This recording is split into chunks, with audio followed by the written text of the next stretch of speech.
Okay. So, ఇప్పుడు pre order, post order and in order traversal చేస్తున్నాము. Pre ఆర్డర్‌లోని first root node, తర్వాత left, right. In ఆర్డర్‌లోని left, root node, then right. And then post ఆర్డర్‌లోని left, right and then root node. So, first మనం insert చేయాలి. ఒక new నోడ్‌ని insert చేసిన తర్వాత ఈ ట్రావర్సల్ అనేది అవుతుంది. So, void insert int element. So, ఒక ఎలిమెంట్‌ని నోడ్లో పెట్టి ఇన్సర్ట్ చేయాలి. So, first new node create చేసుకుంటాము. This is the creation of new node, these 4 lines.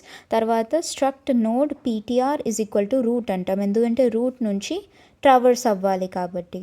Okay, then we have a parent node which PTR traverse అయితే PTR వెనకాలే మన parent node అవుతుంది, the last node before PTR, so as to record the previous node.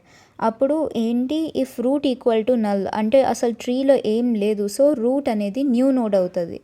Okay, while PTR is not equal to null, ఇప్పుడు ఇది traversal part అనమాట. Parent equal to PTR అని పెట్టి if element is less than PTR ten to data, PTR లెఫ్ట్కి వెళ్తుంది or PTR రైట్కి వెళ్తుంది. Okay, so if element ఇది వైల్ లూప్ అనమాట. Parent keeps on updating and PTR tends to left, PTR tends to right కూడా update అవుతూ ఉంటుంది. ఇది వైల్ అయిపోయేంత వరకు.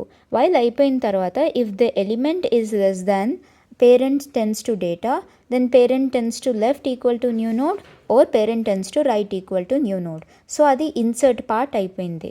ఇప్పుడు void pre order, void in order, void post order. ఇందాకలా ఆర్డర్ని బట్టి if PTR is not equal to null, first print data print చేసి తర్వాత pre order PTR tends to left, pre order PTR tends to right, అలాగా మిగిలిన వాటికి చేస్తాము. అంతే, అయిపోయింది.